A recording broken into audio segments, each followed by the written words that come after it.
The sky over You're San hurt. Diego Let had me help. forgotten how to be It's blue. nothing I can fight. Smoke You're lingered bleeding. in We need layers, to go. thick and gray, You're hurt. turning the Let me help. afternoon into It's something nothing I that can belonged in fight. old You're photographs. bleeding. We need to go. The battlefield stretched for miles, a graveyard of metal and ambition, where ships had fallen like broken promises, and the earth itself seemed tired of holding them.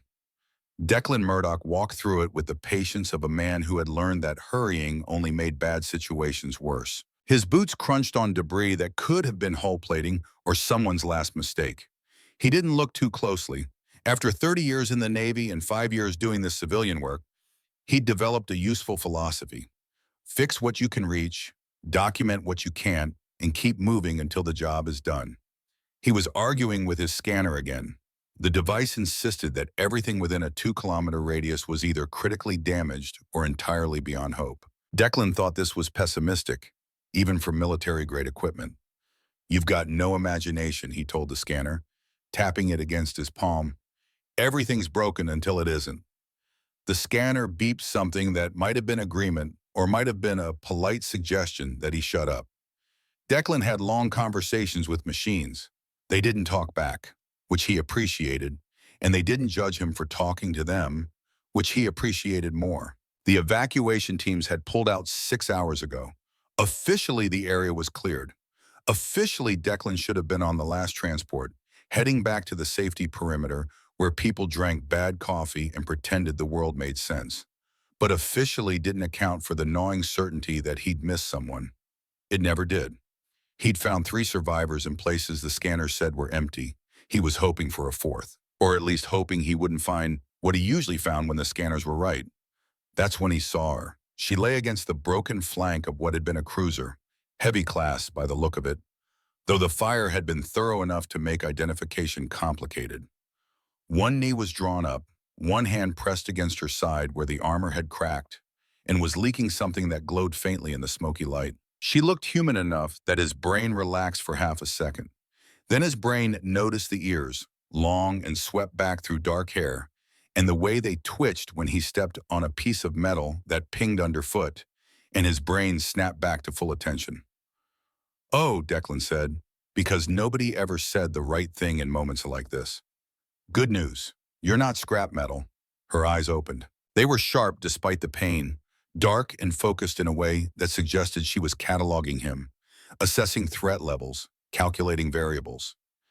It was the look of someone used to command, even flat on her back and leaking. "That is comforting," she replied. Her voice was steady in a way that injuries usually disagreed with. There was an accent there, faint, not quite placing itself on any map Declan knew. He crouched, hands open, palms up, not threatening. Just a man with tools and a stubborn refusal to let people die when he could do something about it. "I'm an engineer," he said. "I fix things. Sometimes I fix people, though I'm not properly trained for that, and I don't recommend it as a first choice. But you're leaking, and if I don't seal that breach, you'll be unconscious in about 20 minutes and dead in 40. So if you've got objections, now's the time." She studied him.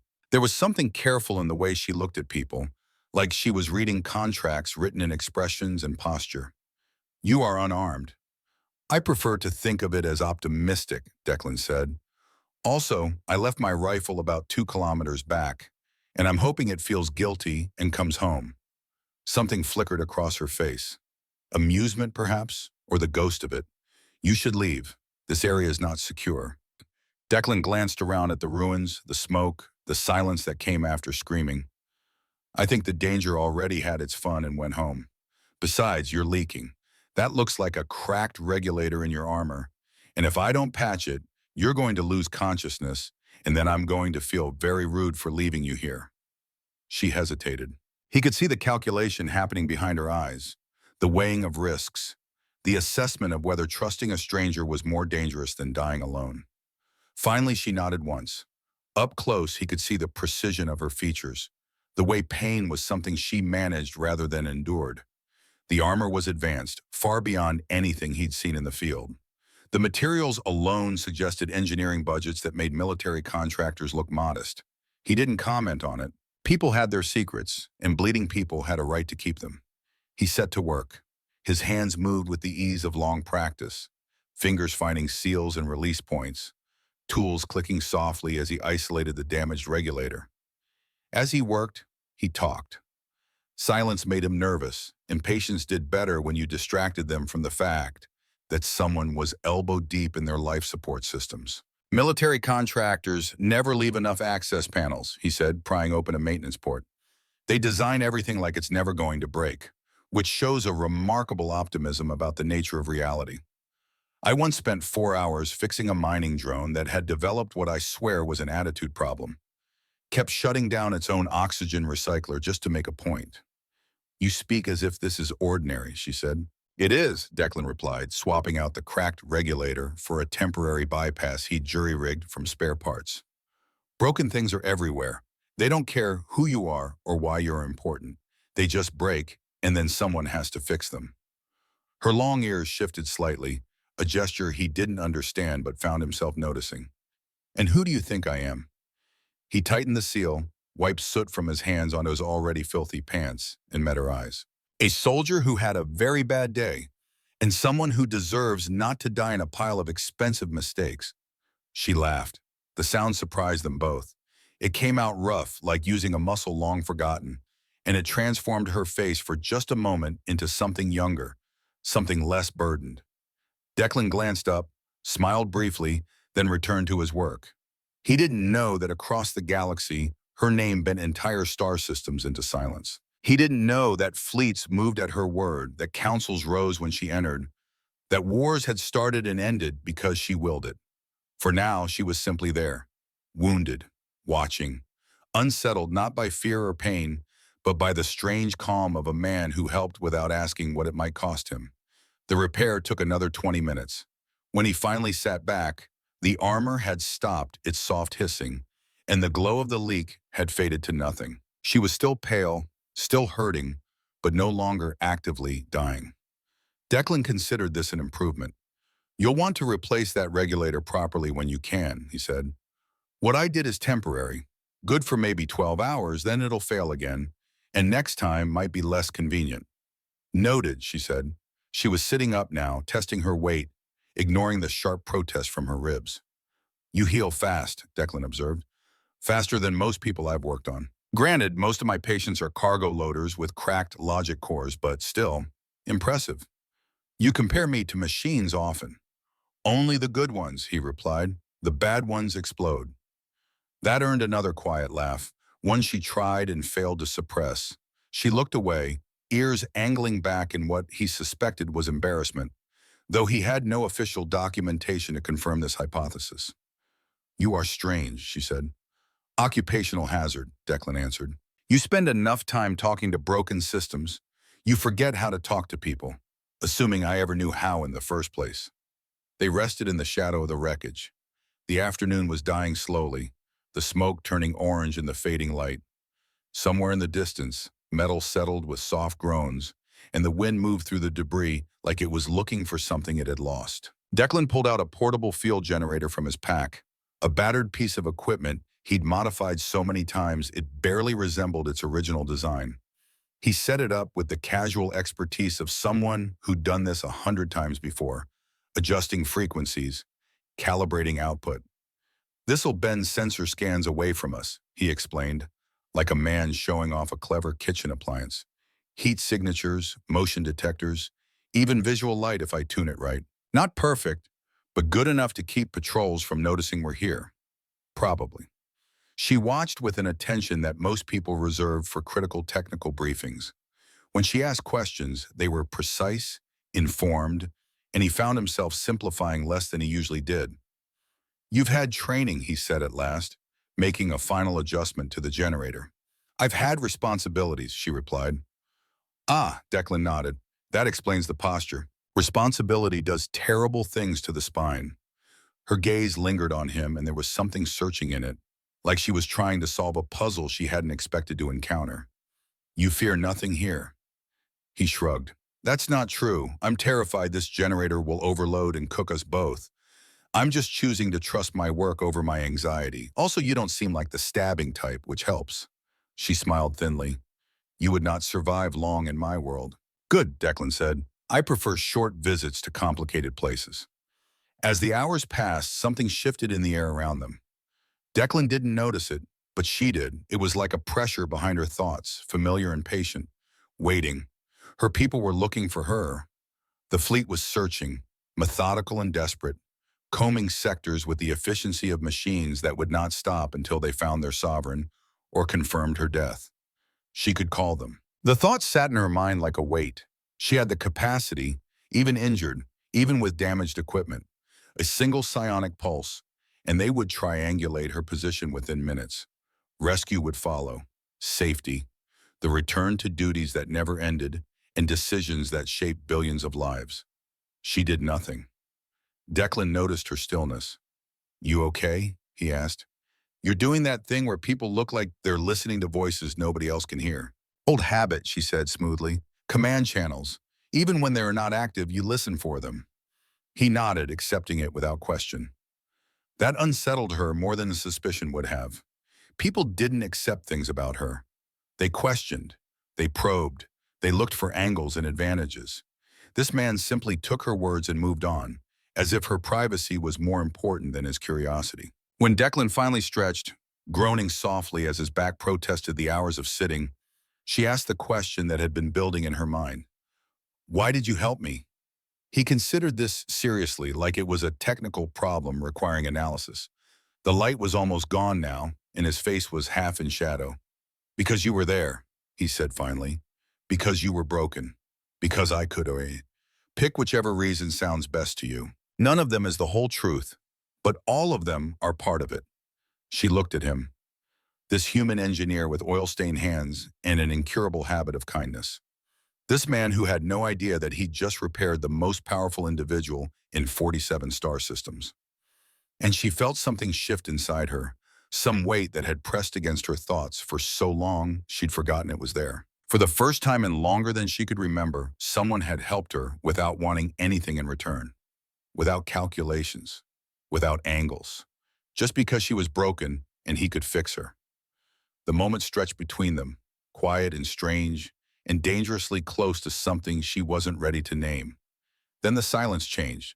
Declan noticed it first. He'd spent enough time in combat zones to recognize when quiet stopped being peaceful and started being a warning. The air felt different, like the pressure had shifted, like something large was moving carefully just beyond perception.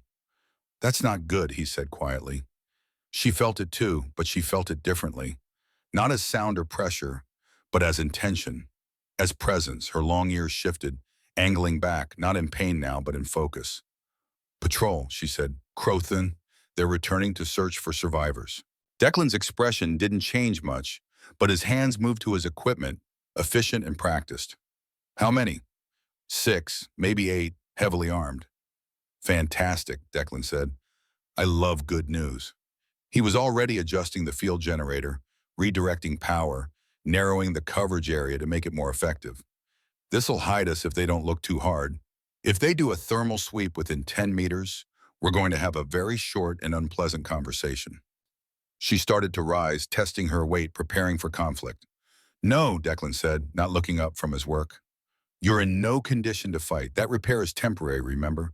You start throwing yourself around, it'll fail, and then you'll be unconscious and I'll be alone with very angry people.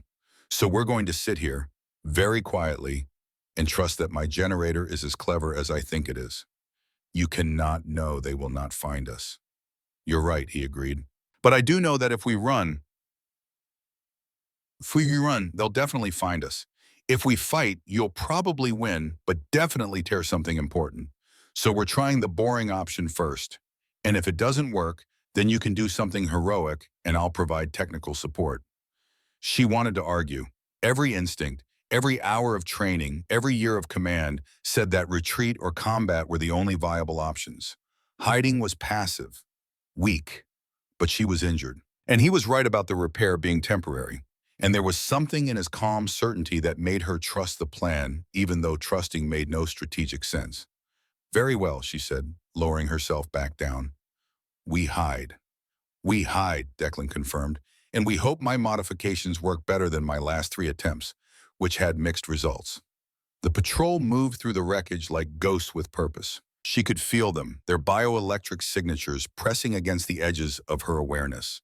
Crothan soldiers, disciplined and thorough, checking bodies, scanning for technology worth salvaging, searching for anyone who might carry intelligence back to their enemies. One of them passed within 8 meters of their position. Declan had gone absolutely still, barely breathing, watching the field generator's display like it contained the secrets of the universe. The Crothan paused, head turning, scanning the area. For 10 seconds that felt like an hour, nothing moved. Then the soldier turned away, rejoining his squad, and they continued their sweep toward the far end of the debris field. Declan waited until they were 100 meters gone before he let out a breath. "Your generator works," she said quietly. "Of course it works," Declan replied, though his hands were shaking slightly as he adjusted the settings. "I built it. Mostly works is still works." She found herself smiling despite the situation. "You were afraid." "Terrified," he admitted, "but fear just means you're paying attention." Eleanor used to say that, my old mentor. She said fear keeps you sharp as long as you don't let it make you stupid. She sounds wise. She was, Declan said, and there was something in his voice that spoke of old grief, carefully managed. Died 15 years ago in a reactor incident, saved 12 people. Could have saved herself if she'd left them, but that wasn't who she was. He paused, then added, "She taught me that fixing things is more important than breaking them. That you measure a person by what they build, not what they destroy. She'd have liked you, I think." "You don't know me." "I know you laughed at my joke about exploding machines," Declan said. "I know you're hurting, but you're not complaining. I know you asked my advice instead of giving orders. That's enough to make a judgment on." She had no response to that. Across the galaxy, people knew her by her decisions, her policies, her commands. They knew her title and her power and her 3 centuries of history. This man knew her by a laugh and the choice to trust him. It was absurd. It was also the most honest assessment anyone had made of her in decades. The night settled in properly. The field generator hummed its quiet song. Somewhere far above, ships moved through the void, searching for their lost sovereign with increasing desperation.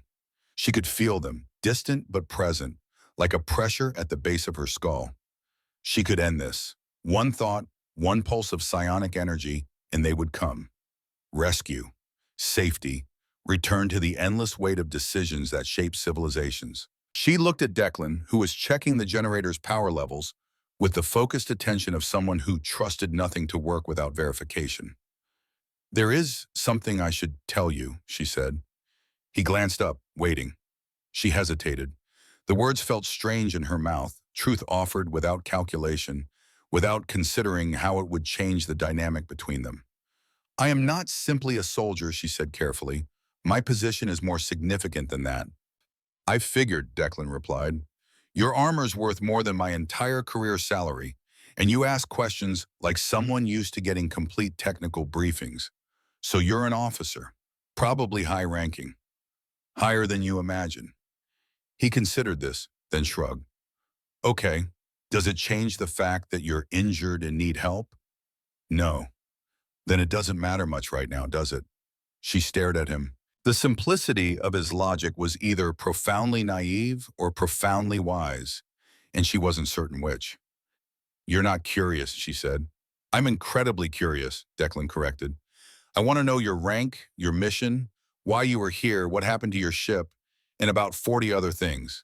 But you'll tell me if you want to, and if you don't want to, that's your business. My business is keeping us both alive until morning, and then figuring out what comes next." He returned to his equipment check, leaving her with the strange sensation of being given a choice about her own privacy. It was such a small thing, such an ordinary courtesy, and yet it struck her with the force of revelation. When was the last time someone had given her the option to simply be private? The field generator flickered slightly. Declan frowned, made an adjustment, and the flicker steadied. "We've got about 8 more hours of power," he said. "Should get us to dawn, assuming nothing else decides to make our night interesting. And then we reassess," he said. "Figure out if it's safe to move, where we can go that's safer than here, and what you need that I can actually provide. One step at a time. It's how you eat an elephant." I am unfamiliar with that expression. Old saying, how do you eat an elephant? One bite at a time. means you handle big problems by breaking them into small pieces. She filed that away, adding it to the growing collection of his philosophy. Fix what's broken. Trust your work, one step at a time. They were simple principles, almost childishly so, and yet they seemed to carry him through situations that would break more complicated people. Declan, she said, using his name for the first time. He looked up. Thank you. He smiled, brief and genuine. You're welcome. Now get some rest. You're still healing, and healing takes energy. I'll keep watch. You need rest as well. I'll rest later. Someone's got to make sure the generator doesn't explode. And between the two of us, I'm the one who understands how it works. So sleep. That's an order from your friendly neighborhood engineer. She wanted to argue, but exhaustion was pulling at her with patient insistence, and the pain in her side had faded to a dull ache that suggested the temporary repairs were holding. Against all strategic judgment, she felt safe here, protected by nothing more than a modified field generator and the competence of a man who talked to machines. She closed her eyes. The last thing she heard before sleep took her was Declan's voice, soft and conversational, talking to the generator about frequency modulation and the philosophical implications of quantum uncertainty. She smiled in the darkness. And for the first time in 3 centuries, Lyra Khalith, Ayalilith, sovereign architect of the unified systems, ruler of 47 worlds and commander of fleets that could shatter planets, slept without the weight of the galaxy pressing against her thoughts.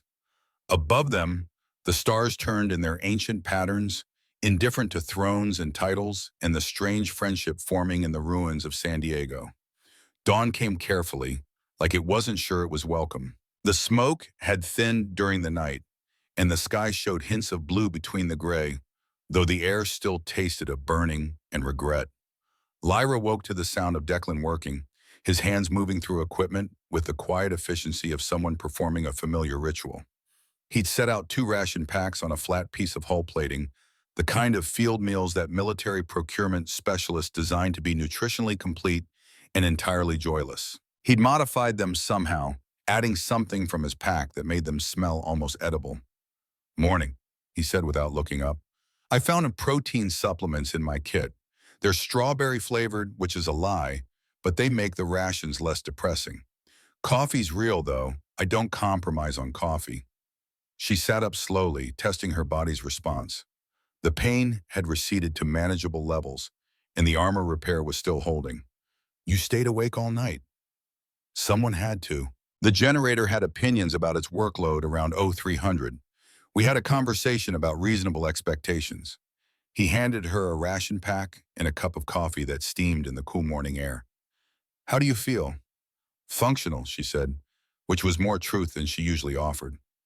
They ate in comfortable silence, watching the light spread across the battlefield, turning wreckage into sculpture and shadows into memory. Lyra found herself studying him in the morning clarity. This man who had slept sitting up against debris so she could rest properly, who talked to machines like they were colleagues, who had asked nothing from her except the opportunity to help. The coffee was terrible in the way that field coffee always was, and somehow that made it perfect. Declan, she said, setting down the empty cup, I need to tell you the truth. He looked at her, waiting with that patient attention he seemed to give everything. My position is not simply high-ranking, she continued. I am the sovereign architect of the unified systems. I govern 47 worlds.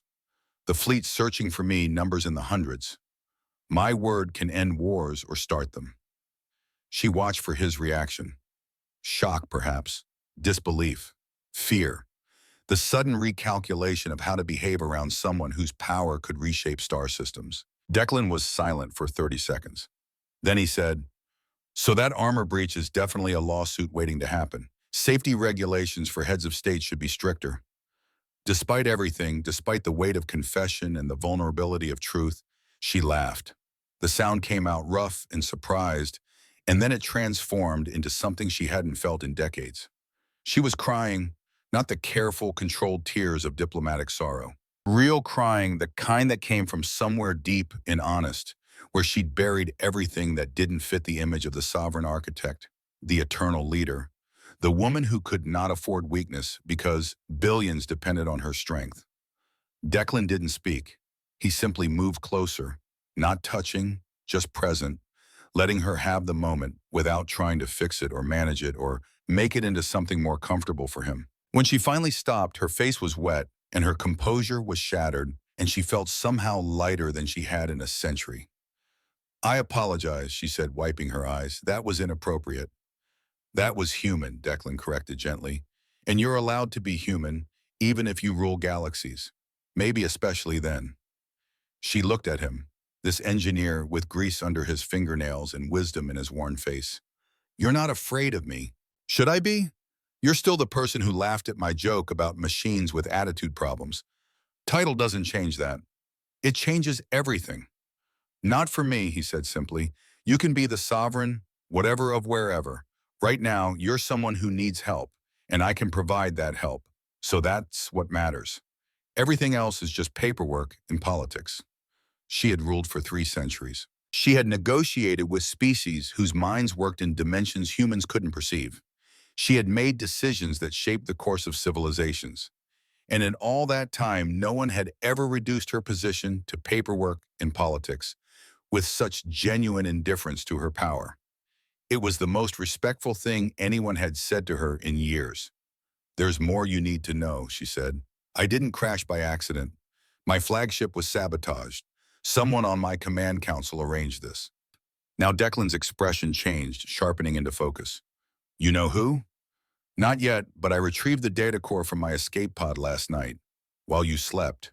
I need to analyze it, but I have suspicions."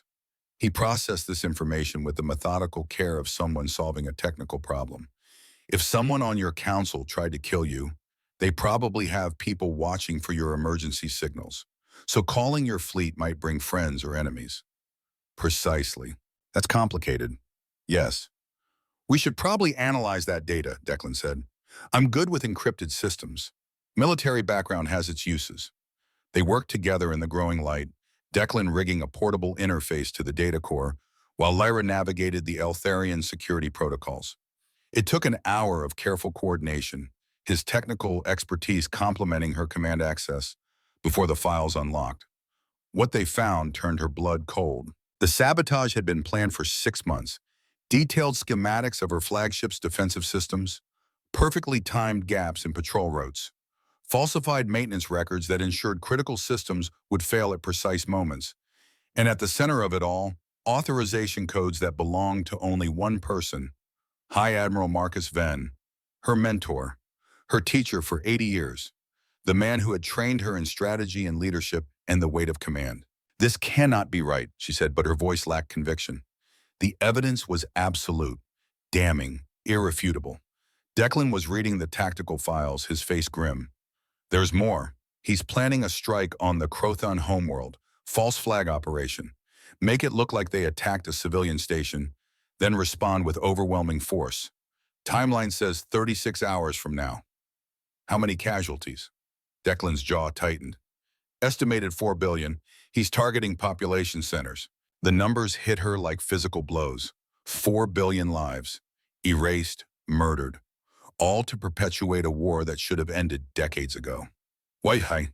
The word came out broken. "The files suggest he's been sabotaging peace negotiations for 15 years, Declan said quietly, scrolling through document after document. "Every time your diplomats got close to a treaty, something would happen. An incident, an attack, just enough to restart hostilities. This says he's been funded by military contractors who profit from the war. It's not ideology, it's money." She felt something crack inside her, not her composure this time, but something deeper. The foundation of trust she'd built her leadership on. Marcus had taught her everything. How to think strategically, how to make hard decisions, how to carry the weight of billions of lives with grace and strength. He'd taught her so well that she'd never suspected he was building an empire on their bones. "I'm sorry," Declan said, and she realized he was watching her face. "Betrayal by someone you trusted, that's a special kind of hurt. I've got no comfort for it except to say that his failure doesn't make you a fool for trusting him. It just makes him a traitor." "I should have seen it." "How? He was your teacher. You're supposed to trust teachers. That's how learning works."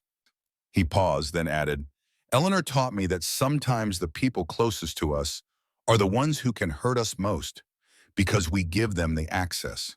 But that doesn't mean we should stop trusting. It means we should grieve when trust breaks and then build something better from the pieces. Lyra looked at the data, at the evidence of 15 years of manipulation, at the scheduled genocide that would happen in 36 hours unless she stopped it. She could feel her fleet still searching, could sense the confusion and concern rippling through the command structure. They didn't know if she was alive or dead, captured or killed. She could call them. End this now. Let them handle Marcus. Let the system process the betrayal, return to her throne and manage the crisis from a position of safety and power. But how many of her council were compromised? How many officers took Marcus's orders as easily as hers? How deep did the corruption go? If she revealed herself now, Marcus would know. He'd accelerate his timeline or flee or trigger contingencies she couldn't predict. 4 billion people would still die, just faster. I can't call the fleet, she said. Not yet. Okay, Declan replied, accepting it. So what's the plan? She appreciated that he asked instead of suggesting, that he trusted her to lead even when her world was collapsing. I need to stop the attack on the Crothane homeworld. I need to expose Marcus's treason in a way that can't be suppressed or explained away. And I need to do it before he realizes I'm alive. That's ambitious, Declan observed. Also possibly insane, but I'm listening. She stood, pacing through the wreckage, her mind working through scenarios and probabilities. Marcus will use the fleet's communication network to coordinate the false flag operation.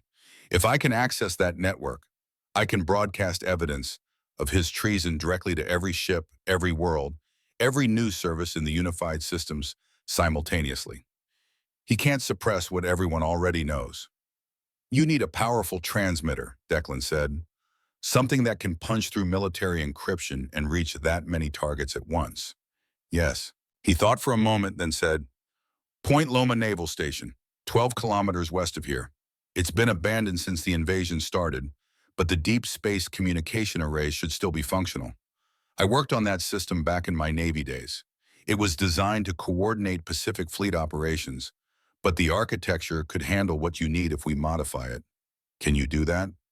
Probably, maybe. The answer is somewhere between those two, which is better odds than we usually get. She turned to face him fully. This will be dangerous. Marcus has forces searching for survivors. If he realizes where we're going, he'll send everything he has. I assumed danger was included in the package, Declan said.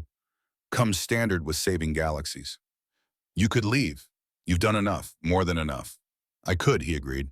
But then I'd spend the rest of my life knowing I walked away when I could have helped. Eleanor would come back from the dead just to be disappointed in me. So I'm in, unless you're ordering me away, and even then I might argue. The relief she felt was disproportionate to the situation, and she knew it. She'd commanded armies and fleets, had fought battles with thousands of soldiers at her back. But the idea of facing this with just one engineer who talked to machines and made terrible coffee felt somehow right. Then we go to Point Loma, she said. We expose Marcus. We stop the genocide. That's a good plan, Declan said. I recommend one modification. Which is? We don't die doing it. I'm very attached to not dying. It's been working well for me so far. Despite everything, despite the betrayal and the coming danger and the weight of 4 billion lives hanging in the balance, she smiled. They moved through the ruins like ghosts with purpose. Lyra led, her injuries still present but no longer limiting, her body remembering the decades of combat training that preceded her political ascension. Declan followed, carrying equipment that clinked softly despite his efforts at silence, occasionally muttering to himself about weight distribution and the philosophical shortcomings of military pack design. The morning grew warmer. The smoke continued its slow dissipation, revealing more of the devastation, more of the price that war extracted from the landscape and the people foolish enough to fight it. They were 3 kilometers into the journey when Lyra stopped suddenly, one hand raised. Patrol, she said quietly. Crothan, 4 soldiers. They're executing wounded survivors. Declan went still. Where? 200 meters ahead, behind the collapse processing facility. Can we go around? She could easily. The smart tactical decision was to avoid contact, preserve their strength, maintain stealth. Four Crothan soldiers were meaningless in the context of the larger mission. Their survival didn't matter measured against billions. But she could hear it now, faintly. The sound of someone pleading, the cold responses, the beginning of an execution that would be efficient and thorough and entirely without mercy. "We could," she said, "but we won't." Declan didn't argue. He simply checked his equipment and said, "I've got smoke grenades and a flash charge. How do you want to play it? I'll handle the soldiers. You extract the wounded. Can you do that?" "I've extracted people from worse situations. Usually they weren't being shot at, but I'm flexible." When they moved into position with practiced coordination, Declan circling wide while Lyra approached directly. The Crothan were focused on their prisoners, three humans in tattered uniforms, young faces showing the kind of fear that came from knowing exactly what was about to happen. Lyra stepped out of cover. The Crothan turned, weapons rising, trained responses meeting unexpected contact. They were fast, professional, well-coordinated. She was faster. Psionic energy flared, invisible to standard perception, but devastating in application. The lead soldier's weapon flew from his hands, tumbling end over end before embedding itself in debris 30 meters away. The second soldier fired, but Lyra was already moving, her body remembering combat patterns from a century ago, and the shots tore through empty air. She closed the distance in heartbeats. Her hand caught the third soldier's wrist, redirecting his aim, and her other hand struck with precise force at the nerve cluster beneath his jaw. He dropped, unconscious before he hit the ground. The fourth soldier was backing away, speaking rapidly into his communicator, calling for support. Lyra reached out with her mind, finding the delicate electronics in the device, and crushed them with focused thought. The communicator sparked and died.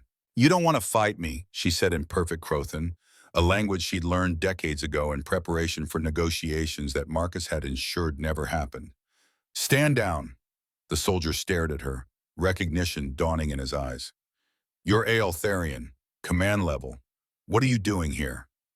"Stopping a war," Lyra said, "starting with not letting you murder prisoners." Declan emerged from cover, moving to the wounded humans, his hands already assessing injuries with practiced efficiency. "Two broken legs, one concussion, all three severely dehydrated," he reported. "They'll live if we stabilize them." The fourth Crothan soldier looked between Lyra and the unconscious forms of his squad. "You could kill me." "I could," Lyra agreed, "but I'm trying to be better than that." "What's your name, soldier?" "Kresh," he said, the word coming out uncertain, like he wasn't sure why he was answering. "Kresh, your people have been manipulated. So have mine. This war is being perpetuated by individuals on both sides who profit from the fighting. In 36 hours, my former mentor is going to attack your homeworld and kill 4 billion of your people to make sure the war continues. I'm going to stop him. But I need you to understand that this isn't about Crothan versus Aeltharian. It's about people who want peace versus people who want power." Kresh stared at her. "Why tell me this?" "Because you deserve the truth. Because if we're going to end this war, we need both sides to know who the real enemy is." Declan had finished stabilizing the wounded, using supplies that Lyra suspected represented most of his medical kit.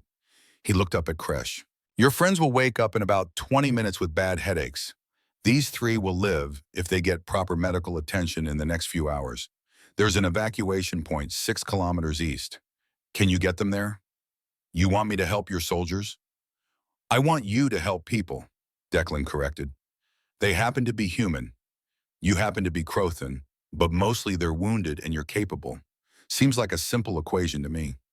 Kresh looked at the unconscious forms of his squad, at the wounded humans, at Lyra and Declan standing there offering trust when they should be offering violence. "I don't understand you," he said. "That's okay," Declan replied. "I don't understand half the things I fix, but they work anyway. Understanding can come later. Right now, people need help. Are you going to provide it for it?" The Crothan soldier stood silent for a long moment. Then he nodded. "I'll take them to the evacuation point. But I want proof of what you said about the attack." Lyra pulled up a data file on her armor's display showing the attack schedule, the target coordinates, the estimated casualties. Kresh's face went pale as he read. 4 billion, he whispered. "They would murder 4 billion, For profit? Yes, Lyra said, and they'll do it in 36 hours unless we stop them. How? We're going to broadcast the truth to everyone, make it impossible to hide, force both sides to acknowledge the manipulation. She paused, then added, if you survive this, if you make it back to your people, tell them what you learned here. Tell them that an Eltharian commander and a human engineer saved Crothan lives because those lives mattered. Tell them that peace is possible if we choose it. Kresh looked at her, really looked, and she saw the moment when his understanding shifted, when enemy became person. When the narrative he'd been taught collided with the reality standing in front of him. I'll tell them, he said, I promise. They left him there with his unconscious squad and the wounded humans, a strange tableau of former enemies forced into cooperation by the simple mathematics of survival and the uncommon gift of trust. As they walked away, Declan said, that was a risk. He could have called for reinforcements. He could have, Lyra agreed, but he didn't. And now, when this is over, there will be one Crothan soldier who knows that peace is more than propaganda. One voice speaking truth. It's a small thing, but small things add up. Eleanor used to say something similar. Fix one thing at a time, and eventually you've fixed it everything. He paused. You've got good instincts for someone who rules galaxies. I've got good examples, she replied, glancing at him. Recent acquisitions, but valuable. They continued west toward Point and Loma, toward the confrontation that was building like a storm on the horizon. The sun climbed higher.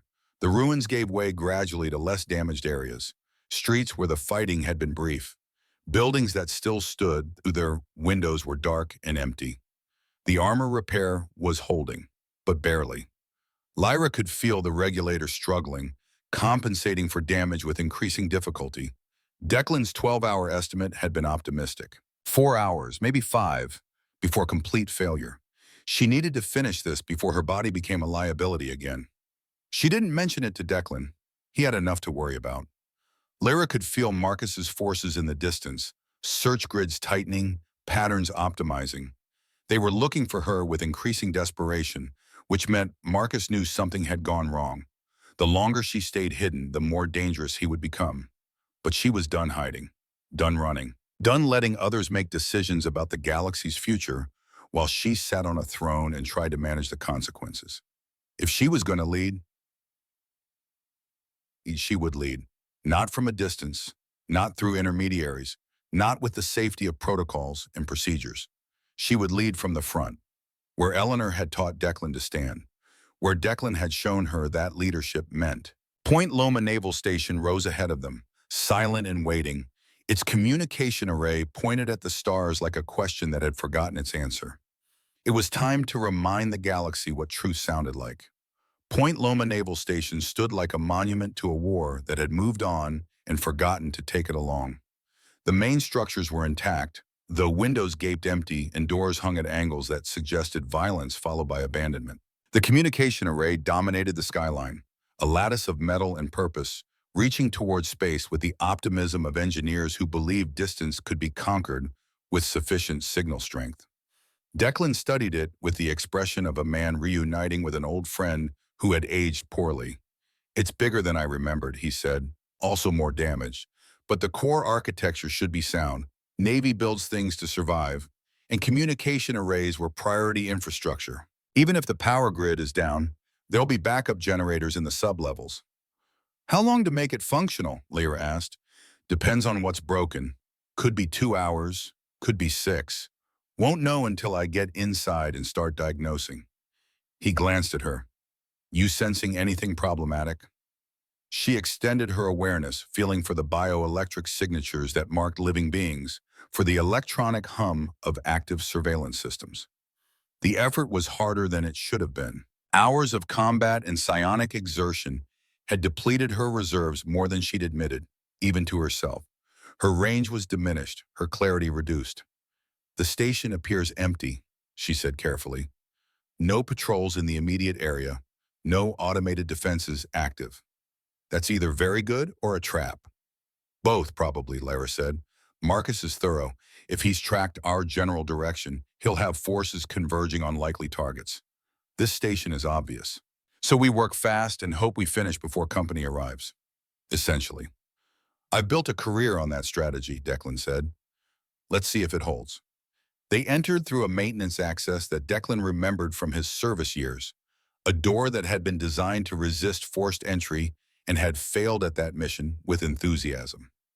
The interior was dark, emergency lighting long since exhausted, and their footsteps echoed in spaces that had once hummed with activity and purpose. Declan led them through corridors with the confidence of old memory, turning left at an intersection where signage had faded to abstraction, descending stairs that groaned under their weight.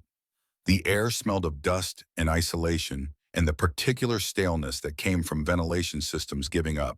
The communication center was 3 levels down, a vast room filled with equipment that represented the cutting edge of technology from 2 decades ago and the quaint nostalgia of obsolescence now. Consoles sat dark and patient, cable runs disappeared into ceiling panels. The main transmitter core rose through the center of the room like a steel tree, branching into antenna feeds that connected to the array above. This is going to take some work, Declan said, setting down his equipment and pulling out diagnostic tools. But it's possible. The bones are good.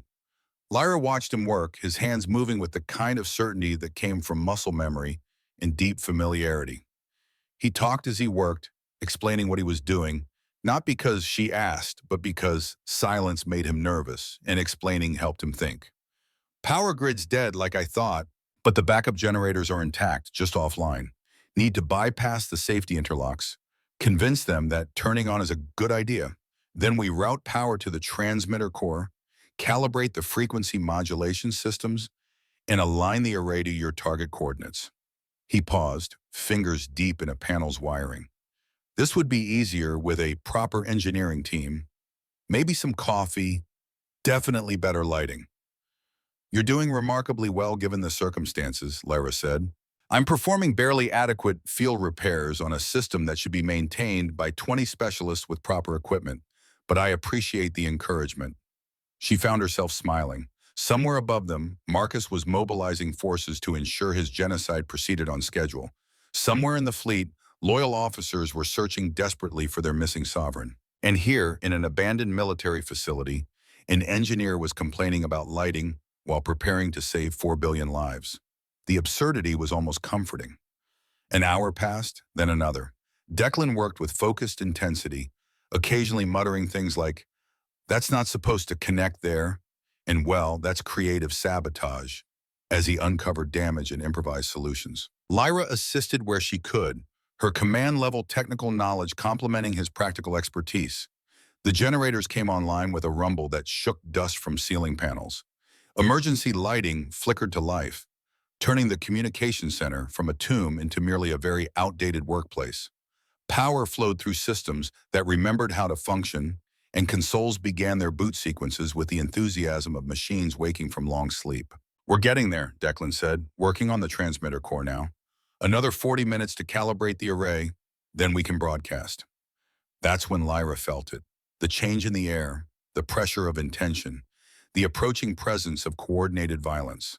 Her psionic senses, already strained and depleted from hours of exertion, caught the signatures late, too late. She should have sensed them sooner, but her reserves were nearly exhausted, her awareness dimmed to a fraction of its normal range.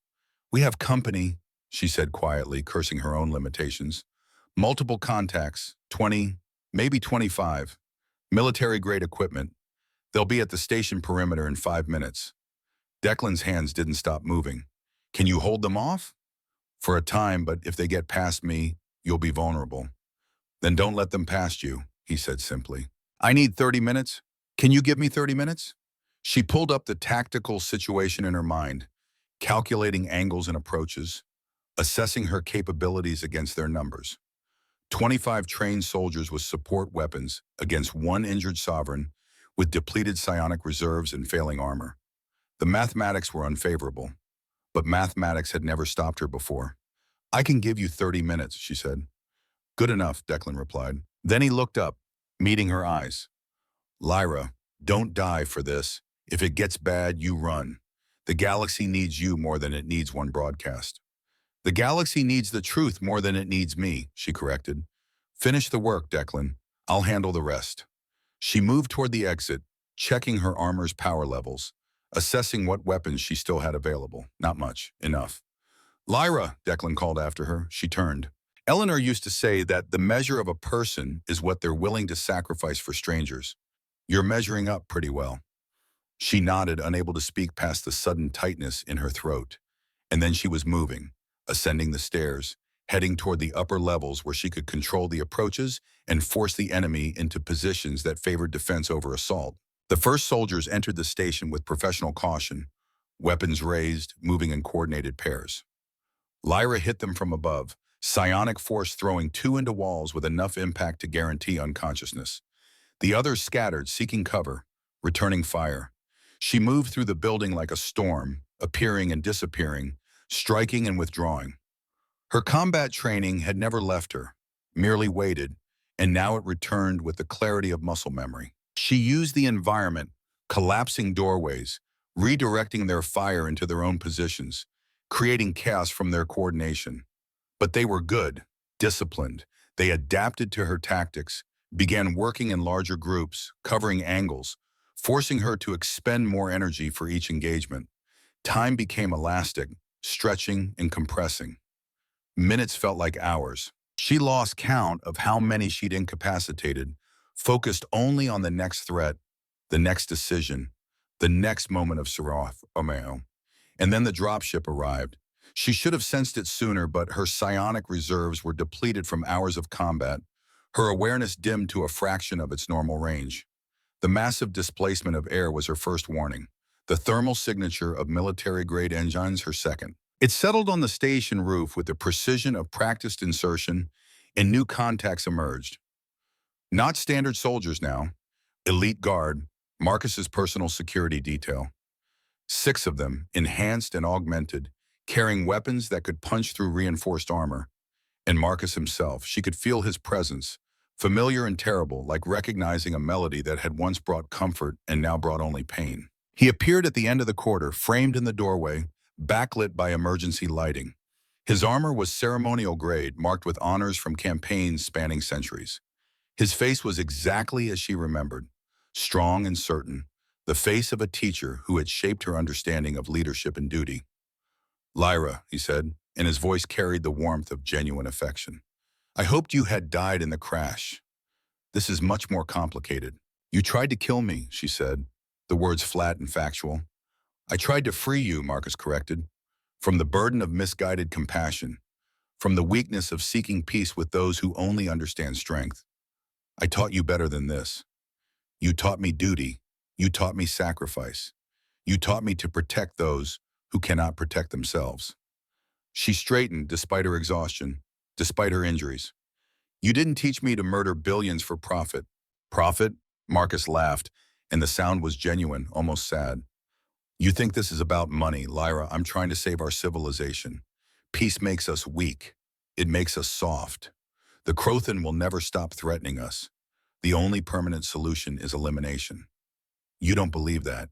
You can't. You're manipulating the conflict to maintain your power."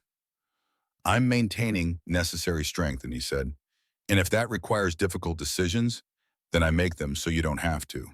That's what I've always done, carried the burdens you were too idealistic to accept." Behind her, deeper in the station, she could hear the hum of the communication array powering up. Declan was close, so close. "You're wrong," she said to Marcus, "about strength, about peace, about what the galaxy needs." "Then we disagree." Marcus drew his weapon, an elegant thing of Aeltharian manufacture, designed for precision and ceremony. "Stand aside, Lyra. Let me finish this. You can return to your throne. I'll handle the unfortunate necessity below. No one needs to know you were involved. I won't let you kill him." "Him?"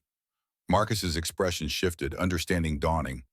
"The human, the engineer. You've developed attachment." "Oh, Lyra, that's why I tried to spare you, because I knew you'd do something like this. Care about individuals when you should be thinking of civilizations." "Individuals are what civilizations are made of," she said. "Declan taught me that. In 2 days, he showed me more about real leadership than you did in 80 years. Something flickered across Marcus's face. Hurt, perhaps, or anger at the comparison. "Then he's made you weak, and I'll correct that error." He moved with the speed of enhanced physiology, and centuries of combat experience. Lyra met him, her own training engaging psionic energy, flaring to augment physical force. They fought in the corridor, teacher against student, old loyalty against new understanding. Marcus was stronger, faster, more experienced. But Lyra was fighting for something he'd forgotten how to value. Not victory, not dominance, not the preservation of power. She was fighting for the right of 4 billion people to see tomorrow, for Kresh's promise to tell his people truth, for Declan's chance to finish work that mattered. The elite guard moved to support Marcus. Lyra extended her awareness, feeling their positions, and made a choice. She dropped her defense against Marcus, accepting the hit that sent her crashing into the wall, using the momentum to redirect psionic force at the guards. 2 went down. 3. The corridor filled with the sound of impacts and the smell of ozone from discharged energy weapons. Marcus's blade found her shoulder, sliding through armor that was already compromised. Pain bloomed, sharp and immediate. But pain was temporary. Failure was permanent. She caught his wrist, preventing a follow-up strike, and looked into eyes she'd once trusted absolutely. "I loved you like a father," she said quietly. "That's why this hurts. But you're wrong, Marcus. And I won't let you commit genocide because you're afraid of peace." She pushed him back with the last reserves of her psionic strength, sending him stumbling into his remaining guards. The effort cost her, darkness creeping at the edges of her vision, but she stayed upright through will alone. The communication array powered to full capacity. She could hear it, feel it, the electromagnetic pulse building toward broadcast strength. Marcus recovered, raising his weapon for a killing shot, and then Declan's voice filled the station, amplified through the emergency speakers, calm and conversational and completely unafraid. "Hi, Admiral Marcus Venn. This is Chief Engineer Declan Murdoch, U.S. Navy retired. I've just activated a deep space communication array that's currently broadcasting your conspiracy to approximately 47 worlds, 300 news services, and every ship in your fleet.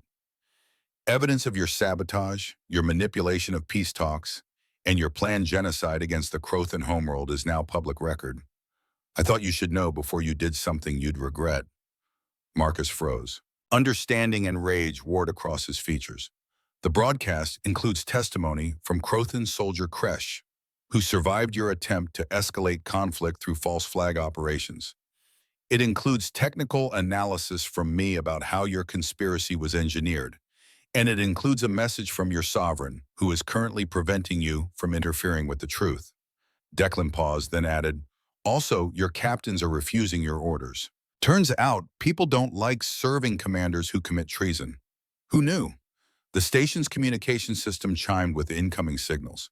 Dozens of them, fleet channels, civilian networks, planetary governments, all responding to the broadcast, all demanding explanation, all seeing the evidence that could no longer be suppressed or explained away.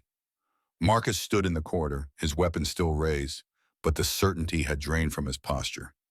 He was a commander without an army, a conspirator whose conspiracy had been exposed, a man whose carefully constructed power had evaporated in the time it took to transmit truth. "You've destroyed everything," he said to Lyra. His voice was hollow. "No," she replied, leaning against the wall because standing without support had become complicated. "I've destroyed your lies. There's a difference, Obrat." He looked at her for a long moment. Then, with the quick efficiency of someone making a final decision, he raised his weapon toward himself. Lyra's psionic force knocked it from his hand before he could complete the motion. "No, you don't get that escape. You'll face justice. Real justice. Public and accountable. The galaxy will see what you've done, and they'll judge you for it. That's how this works." Marcus sagged, defeat settling into his bones like age catching up all at once. Declan emerged from the lower levels, slightly singed and entirely satisfied. "Broadcast went perfectly. We're reaching every corner of unified system space. Also, there's about 12 incoming friendly ships who apparently got very interested in retrieving their sovereign once they confirmed she was alive." He looked at Lyra, took in her injuries and her posture. "You look terrible." "I feel terrible," she admitted. "Fair enough. Let's get you sitting down before you fall down, because if you collapse, I'm going to feel professionally inadequate." Marcus's elite guard had abandoned their commander, responding to new orders from fleet captains who just learned their admiral was a traitor. They took Marcus into custody with the gentle efficiency of people handling someone who'd become evidence. Lyra watched him go, this man who'd shaped her understanding of leadership, who taught her strategy and duty and the weight of command, who'd betrayed everything he'd claimed to stand for because he was afraid of a peace that would make him unnecessary. "I'm sorry," Declan said quietly, standing beside her. "For what?" "That it was him. That someone you trusted did this. That's a hard kind of grief." She nodded, unable to speak past the ache in her chest that had nothing to do with her physical injuries. The fleet arrived with the coordinated precision of military operations executed by competent professionals. Ships settled into orbit, shuttles descended. Within an hour, Point Loma Naval Station transformed from an abandoned facility into a temporary command center, filled with officers and medics and protocol specialists trying to manage the diplomatic crisis of their sovereign being found alive in the company of a human engineer on a planet that was technically a war zone. Captain Rodriguez of the USS Valiant Heart took command of the situation with admirable efficiency, organizing medical treatment, securing the area, and diplomatically not asking too many questions about how Lyra had survived or why she hadn't called for help sooner. Lyra sat in what had been the station commander's office while medics worked on her injuries, replacing Declan's field repairs with proper medical intervention. Declan sat nearby, drinking coffee that someone had conjured from military supplies and looking profoundly uncomfortable with the attention. "You should rest," Rodriguez said to Lyra. "The council is assembling. They'll want your statement, but it can wait until you've recovered." "No," Lyra said. "It can't wait. We need to address this immediately, while the evidence is fresh and the galaxy is watching. Schedule the emergency session. I'll attend." Rodriguez hesitated, then nodded. "As you command, Sovereign." The holographic council chamber assembled within hours, representatives from 47 worlds appearing in projection, their faces showing varying degrees of shock, concern, and political calculation. Lyra stood before them, her injuries visible, her armor still bearing the scars of combat. She told them everything. The sabotage, the conspiracy, Marcus's manipulation spanning 15 years, the planned genocide, her decision to expose the truth rather than return to safety. Declan's assistance, Kresh's promise. Some council members were supportive immediately. Others asked difficult questions about her judgment, her choice to act alone, her decision to trust a human engineer over established protocols. She answered each question with honesty. Yes, she had violated procedure. Yes, she had risked herself when her position should have kept her safe. Yes, she had made decisions that could have resulted in her death in a succession crisis. And yes, she would make the same choices again because the alternative was 4 billion dead and a war perpetuated by lies. The debate lasted hours. Voices were raised, accusations were made, old political alliances fractured and new ones formed in real time. Finally, they voted. 43 worlds supported her actions and authorized immediate peace negotiations with the Crothan. 4 abstained. None opposed. As the session ended, one council member, Elder Thrace of the Meridian Collective, asked a final question. "Sovereign, you risked everything on the judgment of one human engineer." "Yeah." Lyra looked at Declan, who was watching from the side of the chamber, trying to be invisible and failing completely. "Because he showed me what leadership should look like," she said. "Not commands from a distance, not decisions made in safety, but hands-on work, personal risk, and the courage to fix what's broken even when fixing it is dangerous. He taught me more about governing in 2 days than I learned in 3 centuries on a throne." "And what will you do now?" Thrace asked. "I'll do better," Lyra said simply, starting with rebuilding what this war destroyed. The Crothan delegation arrived 3 days later, responding to the evidence in Kresh's testimony with cautious optimism. Preliminary peace talks began in an atmosphere of mutual suspicion, gradually giving way to mutual exhaustion with conflict. It would take months, possibly years, to fully end hostilities that had lasted 3 decades. But the path was clear now. The truth had been told. The manipulators had been exposed. Marcus Venn's trial lasted 3 weeks and was broadcast across all 47 worlds. The evidence was overwhelming, the witnesses numerous, and his defense was silence. The council sentenced him to permanent imprisonment on a remote monitoring station, where he would spend the remainder of his unnaturally extended life watching the peace he'd tried to prevent flourish without him. 14 co-conspirators received similar sentences. Their military contracts were dissolved, their assets seized for reconstruction efforts. The galaxy watched justice being served, transparent and public, and learned that even the powerful could be held accountable. Peace was possible, if they chose it. Lyra stood in the reconstructed San Diego harbor 6 months later, watching ships from both species working together to rebuild what war had broken. The Joint Reconstruction Initiative had exceeded expectations, with engineers and workers from 47 unified worlds and 12 Crothan territories coordinating in ways that would have been impossible a year ago. Declan was there, somewhere in the organized chaos, leading a team that was currently arguing about load-bearing specifications for a new medical facility. She could hear his voice occasionally, patient and exasperated in equal measure, explaining for the third time why certain structural compromises were mathematically inadvisable. She found him eventually, covered in construction dust, arguing with a Crothan engineer about reinforcement patterns. "You're using outdated stress calculations," the Crothan was saying. "I'm using stress calculations that account for the fact that this planet has earthquakes," Declan replied. "Your specifications assume geological stability we don't have. We need additional flexibility in the foundation, or we'll be rebuilding this in 5 years." The Crothan engineer considered this, then nodded.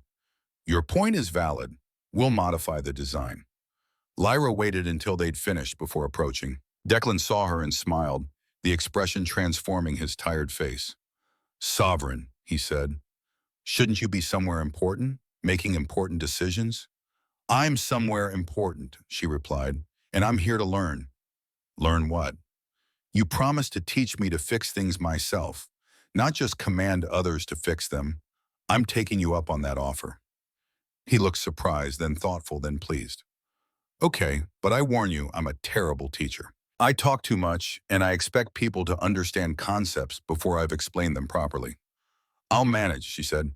He led her to a workstation, handed her tools, and began explaining the principles of structural engineering as applied to earthquake-prone coastal construction. His teaching style was exactly as advertised, rambling and assuming knowledge she didn't have, but somehow it worked. She asked questions. He answered. They built something together, a small piece of a larger project, but theirs. When they finished the section they'd been working on, Declan pulled out his harmonica, the battered instrument he'd carried through 30 years of Navy service and 5 years of civilian evacuation work. "You said you wanted to learn," he said, offering it to her. She took it carefully, turning it over in her hands. "I've never played music." "Good time to start," Declan said. "Here, watch." He played a few bars of Shenandoah, the notes clear and melancholy, carrying across the worksite. A few workers paused to listen, then returned to their tasks, smiling. Lyra tried. The sounds that emerged were terrible, discordant, barely qualifying as music. "You're trying too hard," Declan said. "Music isn't about force. It's about breath and rhythm, and letting the instrument do some of the work." She tried again. Still terrible, but slightly less so. "Better," he said encouragingly. "Keep practicing. You'll get there." They sat on a pile of construction materials, watching the sun set over the harbor, over the city that was slowly remembering how to be whole.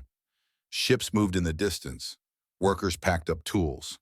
The day ended the way days should, with work done and tomorrow waiting. "I've been offered expanded powers," Lyra said after a while. "Emergency authority to expedite reconstruction and peace implementation." "Are you taking it?" "No. I'm proposing the opposite. More accountability, more transparency, more councils, and fewer commands. The galaxy doesn't need a stronger sovereign. It needs better systems." "Eleanor would approve," Declan said. She believed in processes over personalities. Said that good systems survive bad leaders, but bad systems failed even good ones. "Your Eleanor was wise." "She was. I wish you could have met her." Lyra looked at him, this engineer who'd saved her without knowing who she was, who'd stood beside her against impossible odds, who'd taught her that leadership meant service and that fixing things mattered more than ruling them. "I did meet her," Lyra said quietly. "In you, in everything you do, in the principles you live by. She's still teaching, through you."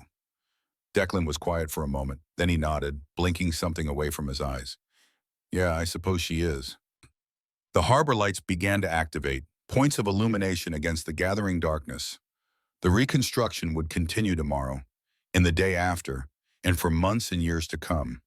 Peace was work, constant and unglamorous and necessary, but they would do the work, together, building something better from the pieces of what had been broken. Lyra tried the harmonica again. The notes were still terrible, but Declan didn't comment, just sat beside her, watching the stars emerge, content in the knowledge that some things took time to fix properly. And in the ruins of San Diego, where an engineer had once found a fallen warrior and helped her without asking the cost, two people who had saved a galaxy sat together in comfortable silence, planning tomorrow's repairs. The end was just another beginning. And that, both of them thought, was exactly how it should be.